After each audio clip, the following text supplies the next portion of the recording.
ई content योजना अंतर्गत आज हम बीए तृतीय वर्ष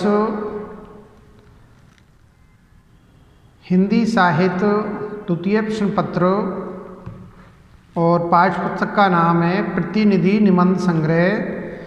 प्रतिनिधि निबंध संग्रह में संकलित छठा जो निबंध है नीलकंठ उदास, जिसके रचयिता कुबेरनाथ राय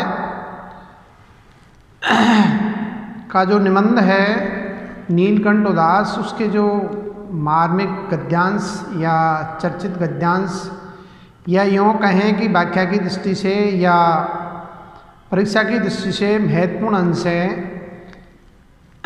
पिछले वीडियो में हम 3 जो प्रमुख गद्यांश हैं उनकी 100% व्याख्या कर चुके हैं। अब चौथा गद्यांश है, इससे हम आज चर्चा प्रारंभ करेंगे। मैं एस.एल. बैरवा, सहायक आचार्य हिंदी, राजकीय कन्या महाविद्यालय बयाना, जिला भरतपुर, और जिस कंटेंट की हम चर्चा कर रहे हैं ये महाराजा सूरजमल ब्रज विश्वविद्यालय भरतपुर के बीए तृतीय वर्ष ऐच्छिक विषय हिंदी साहित्य के द्वितीय प्रश्न पत्र में सम्मिलित है। तो बीए तृतीय वर्ष की छात्राएं प्रस्तुत वीडियो को ध्यान से देखें, इसको सुनें, इसका अवलोकन करें और तत्पश्चात इस पर कमेंट करें, लाइक करें और सब्सक्राइब करने में कोताही ना बरतें। प्रस्तुत वीडियो में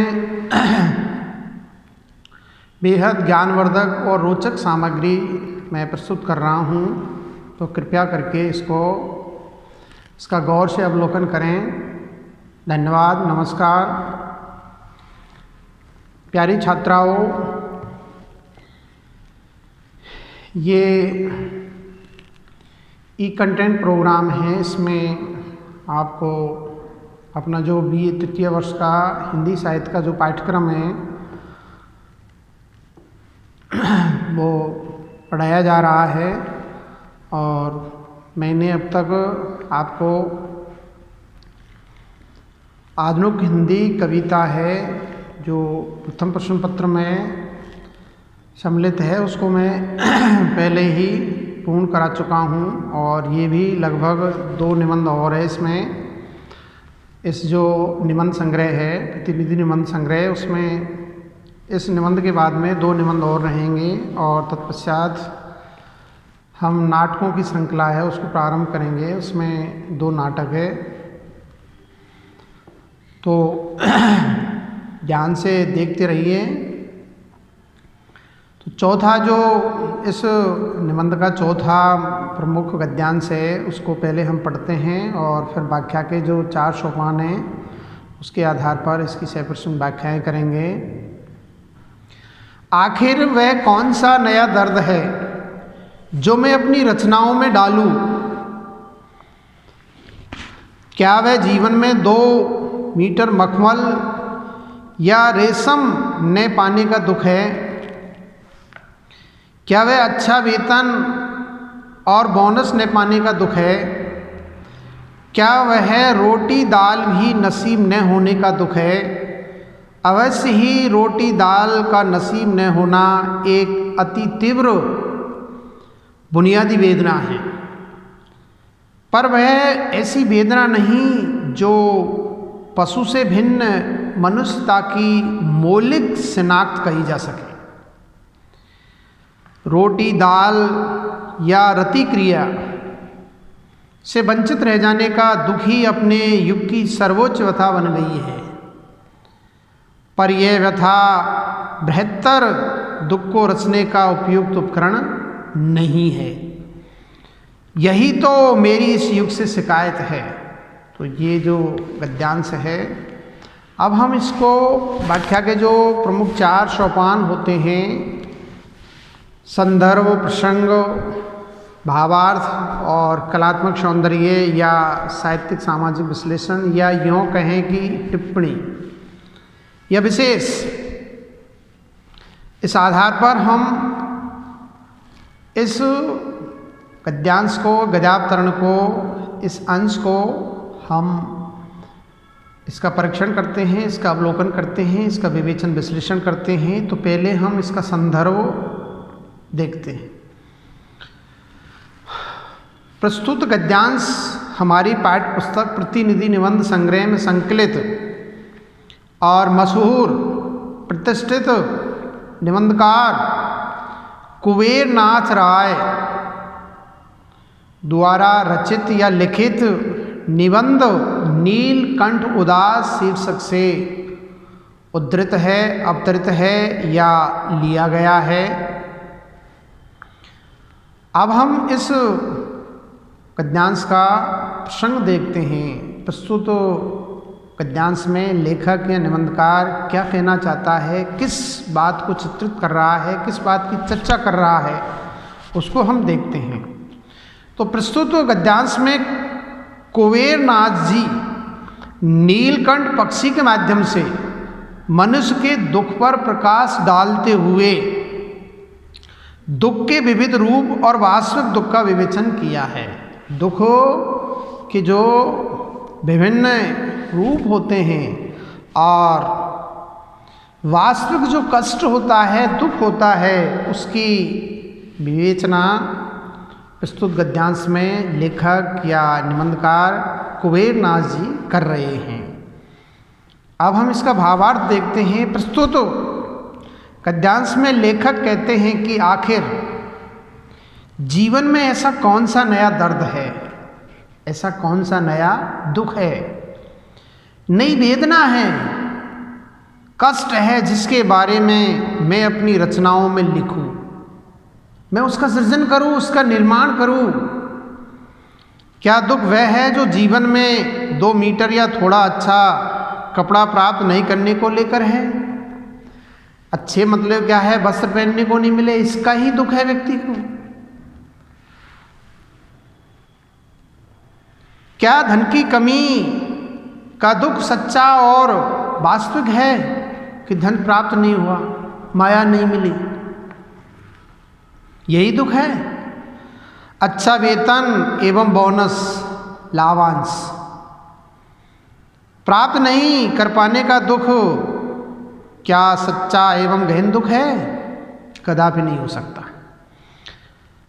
जिसके बारे में मैं अपनी रचनाओं में उल्लेख करूं, मुझे ये बताइए कि कौन से दुख से ये संसार, ये मनुष्य, ये समाज त्रसित है, दुखी है। अरे वास्तविक दुख को जाहिर करो, प्रकट करो, उसको बाहर निकालो। पर शायद यह दुख सच्चा, खरा, वास्तविक, गहरा एवं व्यापक नहीं है। ये दुख, ये तो सामान्य दुख है, ये तो आते रहते हैं। दाल रोटी नहीं मिल पाने का दुख भी एक मूलभूत एवं तीव्र दुख माना जा सकता है।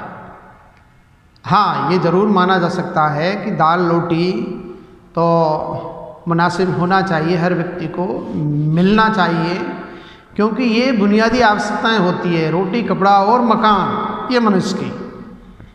लेकिन वास्तव में वह भी उतना खरा और सच्चा दुख नहीं है कि खाना नहीं मिला, तो ये भी कोई ज़्यादा गहरा दुख नहीं है। जो पशु एवं मनुष्य की मूलभूत आवश्यकता को अलग कर सके, क्योंकि ये तो पशुओं को भी उपलब्ध है ये सारी चीज़ें। यह दुख तो पशुओं के पास भी होता है, भूखा भी रहता है पशु और मैथुन क्रिया भी करता है, और ये सब समान है मनुष्य में और पशु में, यहाँ तक कोई भेद नहीं है, कोई अंतर नहीं है। आगे लेखक की चिंता, पीड़ा, वेदना, दर्द यह है कि इस संसार में वर्तमान समय में रोटी दाल नहीं मिलने या सेक्स रति क्रिया नहीं मिलने का दुख ही सर्वोच्च दुख बन गया है। दाल रोटी और रति क्रीड़ा, सेक्स, संभोग, इसी को ही क्या है, मनुष्य ने सर्वोपरि दुख मान लिया है। हालांकि ये वास्तविक दुख नहीं माना जा सकता है। लेकिन क्या वास्तव में यह सर्वोच्च एवं उत्कृष्ट दुख है? यह दुख की ये परिणति है? कदापि नहीं हो सकता, शायद नहीं।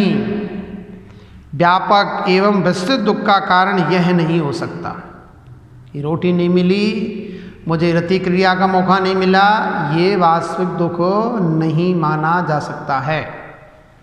लेखक कहते हैं कि ज़माने में मेरी शिकायत इस बात को लेकर है कि रति क्रिया अर्थात सेक्स एवं रोटी दाल नहीं मिलने के दुख को ही सच्चा और वास्तविक दुख मान लिया गया है। ये हालांकि वास्तविक दुख नहीं है, जबकि यह दुख तो पशुओं के पास भी है। प्रतिक्रियाएं पशु भी करते हैं, खाना वो भी खाते हैं, फिर मनुष्य एवं पशु के दुख में क्या अंतर रहा है? कोई अंतर नहीं है। अरे पशु भी चारा चरते हैं, खाना खाते हैं और प्रतिक्रिया करता है, और मनुष्य भी इस कार्य को करता है। तो इनमें अंतर क्या है, भेद क्या है, मूलभूत मौलिक अंतर क्या है, मनुष्य कैसे श्रेष्ठ हुआ? तो लेखक ने इस बात पर प्रश्न चिन्ह लगा दिया है कि पशु और मनुष्य में इन चीज़ों को लेकर के कोई भेद नहीं, कोई अंतर नहीं। तो ये इस गद्यांश का भावार्थ है या सरल अर्थ है। अब हम इस गद्यांश में क्या खास है, क्या विशेष है, इसका कलात्मक सौंदर्य है, इसका सामाजिक साहित्यिक विश्लेषण कैसा है, वो देखते हैं। प्रस्तुत गद्यांश में लेखक ने जैविक पूर्ति नहीं होने के दुख को तुच्छ बताया है। ये जैविक क्रियाएं मनुष्य भी करता है, पशु भी करता है, जबकि जमाना इसी दुख से दुखी है। पूरा संसार क्या है, इसी दुख से दुखी है। जैविक जो आपूर्ति सुविधाएं व्यक्ति को उपलब्ध नहीं होती है, अवेलेबल नहीं होती है, उसी को ही लोग बागों ने क्या है, सच्चा दुख मान लिया है, वास्तविक दुख मान लिया है। लेखक ने अपनी पीड़ा व्यक्त करते हुए कहा है कि पशुओं और मनुष्यों के दुख में अंतर होना चाहिए, क्योंकि मनुष्य में और पशु में मूलभूत अंतर है। थिंकिंग पावर, सोचने की शक्ति मनुष्य के अंदर है, पशु के अंदर ये नहीं है, ये अंतर है। दाल रोटी और सुंदर कपड़े नहीं मिलने के दुख को रचनाकार ने खरा, सच्चा, उन्नत दुख नहीं माना है। इस दुख को उच्च दुख नहीं माना है, वास्तविक दुख नहीं माना है। और प्रस्तुत गद्यांश की भाषा, भाव और परस्पर सहसंबंधी एवं संतुलित है, साहित्यानुकूल है और लेखक के भाव और विचारों को अभिव्यक्त करने में पूर्ण रूप से सक्षम और समर्थ है।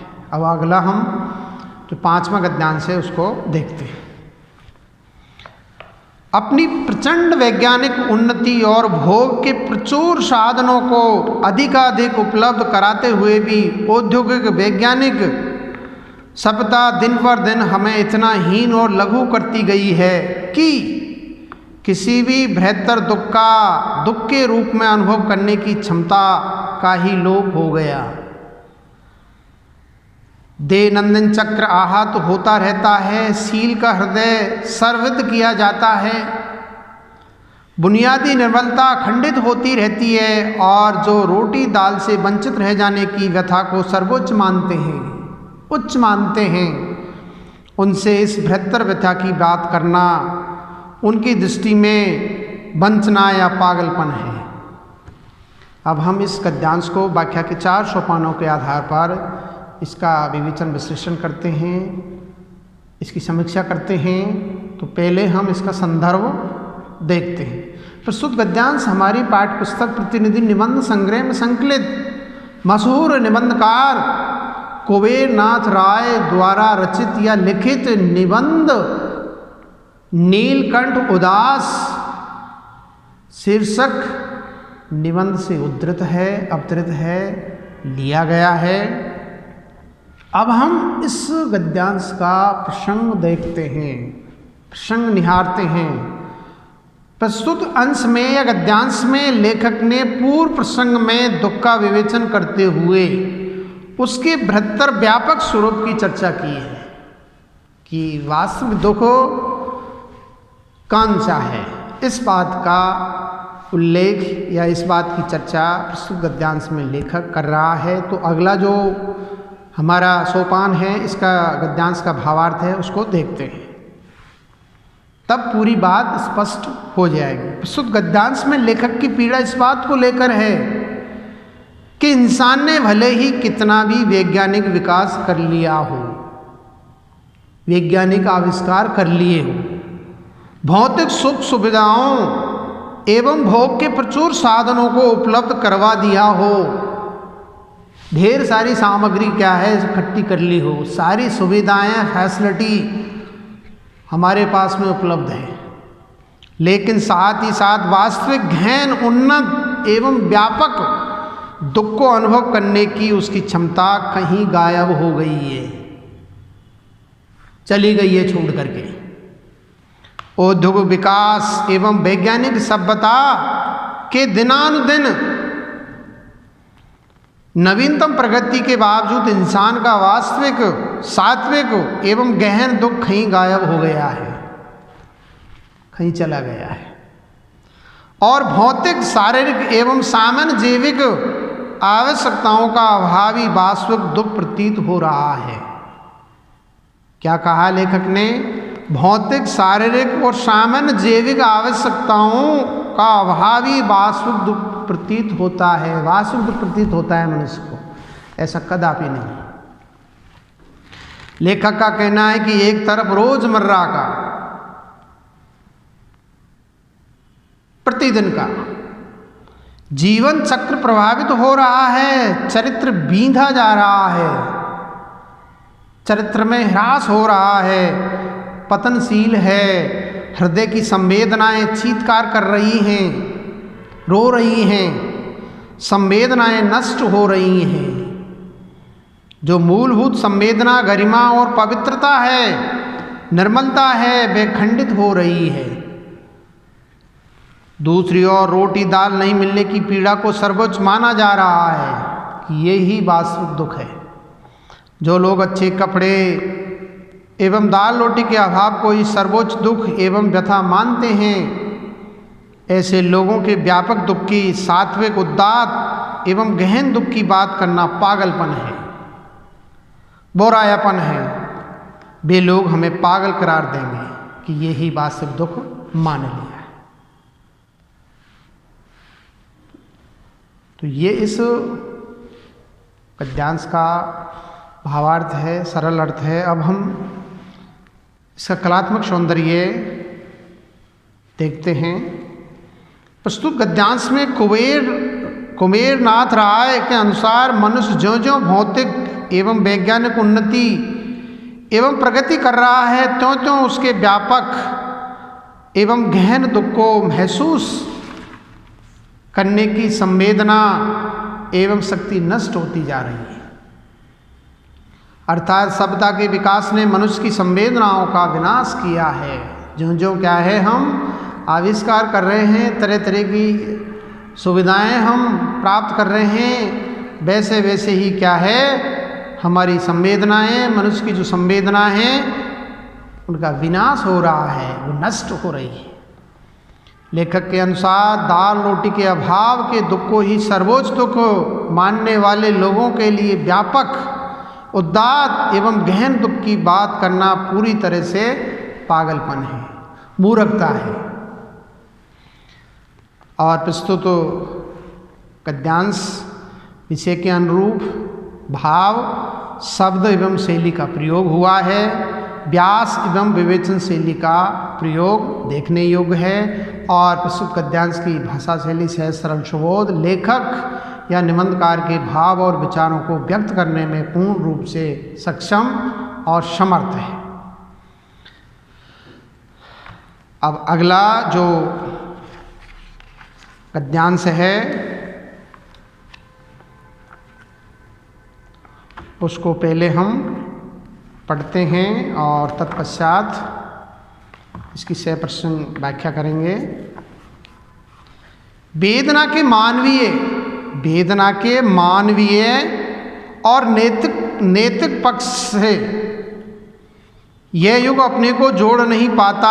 ये तो मात्र सैद्धांतिक शाब्दिक वेदनाएं, आर्थिक शोषण, दमन और अवदमन की वेदनाएं हैं, परंतु इसके बावजूद जो कपटाचरण की वेदना है और इन शोषण, दमन, अवदमन, कपटाचरण के मूल में है जो आसक्ति ही समस्या है, लालसा की उपासना है। इसकी ओर से आधुनिक युगबोध निरपेक्ष और तटस्थ है, क्योंकि कपटाचार और आसक्ति तृषा मूलतया नैतिक प्रश्न है, आत्मिक प्रश्न है। और नैतिकता तथा आत्मा की बात के लिए आधुनिक राजनीतिक आवष्टि युगबोध में कोई जगह नहीं है। परंतु यह विकल नीलकंठ मुझे संकेत देता है कि बुनियादी वेदना है नैतिक और आत्मिक वेदना। नैतिक और आत्मिक वेदनाओं का बोध ही गंभीरतर दुख का बोध है। तो ये गद्यांश है। अब हम व्याख्या के जो 4 सोपान हैं उसके आधार पर इस गद्यांश की समीक्षा करेंगे। तो पहले हम इसका संदर्भ देखते हैं। प्रस्तुत गद्यांश या गद्यावतरण हमारी पाठ्य पुस्तक प्रतिनिधि निबंध संग्रह में संकलित कुबेर नाथ राय द्वारा रचित लिखित निबंध नीलकंठ उदास शीर्षक निबंध से अवतरित है, लिया गया है। और अब हम इसका प्रसंग देखते हैं।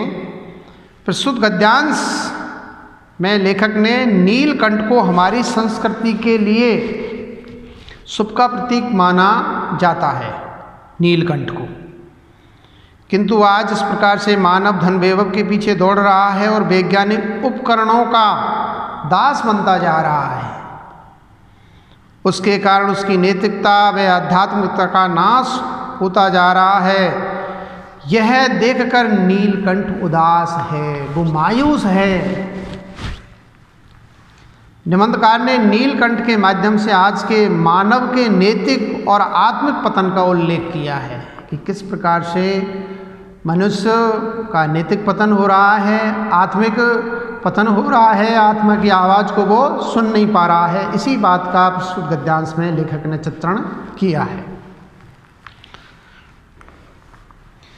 तो अब हम इसका भावार्थ देखते हैं। प्रस्तुत गद्यांश में निबंधकार ने नीलकंठ के माध्यम से स्पष्ट किया है कि आज का मानव धन वैभव की अंधी दौड़ में शामिल हो गया है। धन के पीछे भाग रहा है मनुष्य, हाय धन हाय धन। वैज्ञानिक उपकरणों की अधिकता और धन संचय की प्रवृत्ति ने मानव को इतना अधिक स्वार्थी बना दिया है कि वेदना के मानवीय और नैतिक पक्ष से वह अपने को जोड़ नहीं पाता है, उससे कट गया है। यानी नैतिकता को सांप सूंघ गया है, छोड़ दिया है नैतिकता को। आत्मिक पतन हो गया है मनुष्य का। बुनियादी वेदना को आज का मानव केवल कोरी भावुकता मानकर उसका उपहास करता है, उसका मजाक उड़ाता है।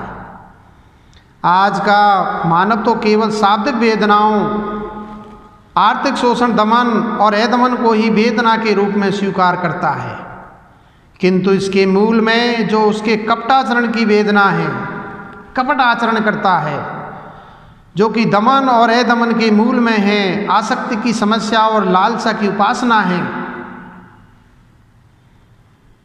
इनकी ओर से आधुनिक युगबोध तटस्थ और निरपेक्ष है।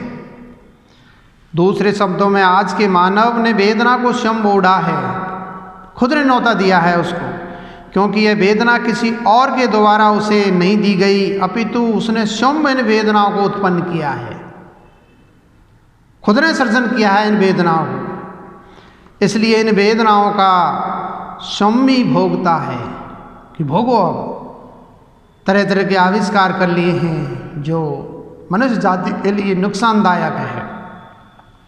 जिस प्रकार से भौतिक वस्तुओं के प्रति आज के मानव की आसक्ति बढ़ती जा रही है और अधिक पाने की उसकी लालसा उद्दीप्त होती जा रही है, उसके कारण वह स्वयं ही वेदनाओं को जन्म दे रहा है, स्वयं भी उन वेदनाओं को भोग कर रहा है। वस्तुतः कपटाचरण और आसक्ति मूल तृष्णा नैतिक प्रश्न है, हमारी आत्मा के साथ इनका प्रत्यक्ष संबंध है, किंतु नैतिकता और आत्मा की बात के लिए आधुनिक राजनीतिक आवष्टि युगबोध में कोई स्थान नहीं है,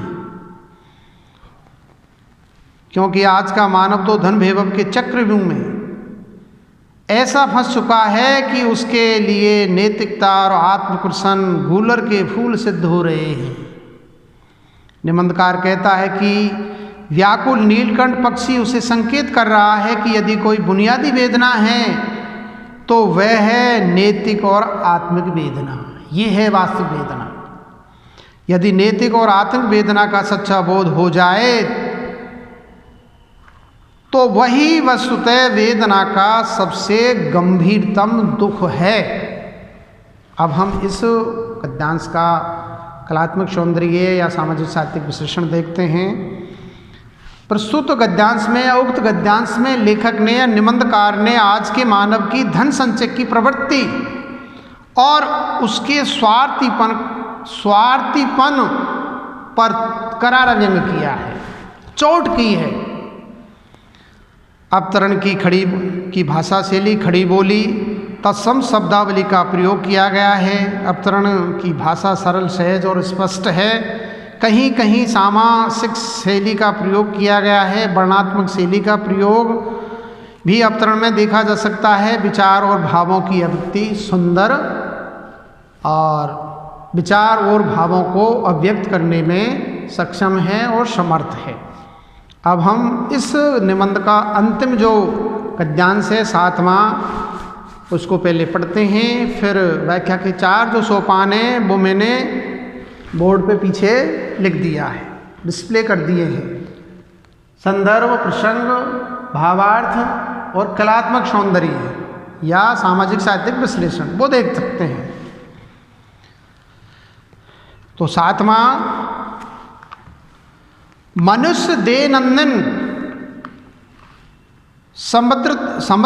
समृद्धता के साथ साथ कुटिलतर और जटिल होता जा रहा है।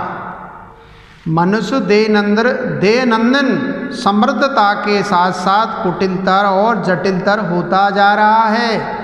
उसकी अंतर्निहित निष्कलंक निर्बलता का लोप होता जा रहा है। फलतया किसी गंभीरतर बृहत्तर दुखबोध की भावना आधुनिक साहित्य में नहीं है। जो कुछ दुखबोध है वह क्रोध या सेक्स की खुजलाहट मात्र है। गद्यांश लघु है लेकिन भाव बहुत ही गंभीर है। तो अब हम इस गद्यांश को व्याख्या के 4 सोपानों के आधार पर इसका विवेचन विश्लेषण करते हैं। तो पहले इसका संदर्भ देखते हैं। प्रस्तुत गद्यांश या गद्यावतरण हमारी पाठ्य पुस्तक प्रतिनिधि निबंध संग्रह में संकलित कुबेरनाथ राय द्वारा रचित या लिखित निबंध नीलकंठ उदास शीर्षक निबंध से अवतरित है, उद्धृत है, लिया गया है। अब हम इसका प्रसंग देखते हैं। प्रस्तुत या उक्त गद्यांश में लेखक ने बताया है कि हमारा दृष्टिकोण भोगवादी हो गया है। वैज्ञानिक प्रगति के कारण हमारी सभ्यता गर्त की ओर, गड्ढे की ओर अपने कदमों को बढ़ाती चली जा रही है। हम गड्ढे में गिर रहे हैं और अपने आप को गिरने से रोक नहीं रहे हैं। ये बहुत बड़ा प्रश्न है। परिणाम स्वरूप हमारी स्थिति संवेदनहीन होकर रह गई है। लेखक स्पष्ट करता हुआ कहता है, क्या कहता है? अगला जो सोपान है भावार्थ है उसमें हम देखते हैं। तो प्रस्तुत गद्यांश में लेखक कह रहा है कि वैज्ञानिक और औद्योगिक सभ्यता के फलस्वरूप मनुष्य समृद्धि के पायदानों पर अपने कदम रखता हुआ चला अवश्य जाता है। इसका परिणाम यह हो रहा है कि वह सुख सुविधाओं से पूर्ण जीवन को ही वास्तविक जीवन मानने लगा है कि सुख सुविधाएं मिल गई, ये मेरा वास्तविक जीवन है। नहीं, लेकिन ये जो समृद्धि हो रही है ये कोई बुरी चीज़ नहीं है। चलो अच्छी बात है, विकास कर लिया है, समृद्धि को प्राप्त हो गए हैं, लेकिन इसके साथ जो मानवीय दृष्टिकोण कुटिल और जटिल होता चला जा रहा है, यह बुरी चीज है। मानवीय संबंधों को हम छोड़ते जा रहे हैं। एक दूसरे के क्या है दुख में हम सम्मिलित नहीं होते हैं, इन्वॉल्व नहीं होते हैं, उस दुख को दूर नहीं करते हैं, उसके दुख को, और हम दूर भाग जाते हैं। सहयोग की भावना हम में नहीं है। इससे मानवीय संवेदनाएं समाप्त होती जा रही है और मानव मन में जो निष्कलंक निर्मलता समाहित है उसका लोप होता जा रहा है। हमारी वेदनाओं को, संवेदनाओं को सांप सूंघ गया है। इसी का परिणाम यह हो रहा है कि साहित्य में आज के जीवन से जुड़े हुए गंभीरतम प्रश्न और उससे जुड़े हुए दुख की अभिव्यक्ति नहीं हो पा रही है। आज हमारे साहित्यकार जिस दुख की चर्चा कर रहे हैं वह हल्का दुख है, वो गंभीरतम दुख नहीं है, वो बहुत ही सहज और सरल दुख है। वह जो दुखबोध दिखाई पड़ता है और उसमें मानवीय दुख का भाव न होकर क्रोध या सेक्स की खींच मात्र ही दिखाई पड़ती है, तो इसको हम क्या है वास्तविक दुख नहीं मान सकते हैं।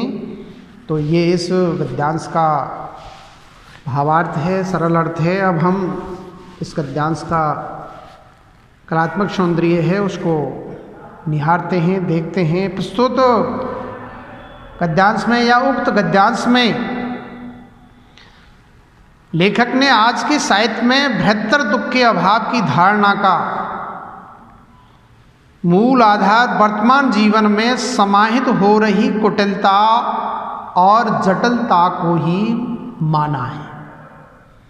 कुटिलता और जटिलता है, ये ही क्या है दुख का मूल आधार है, ये जड़ है।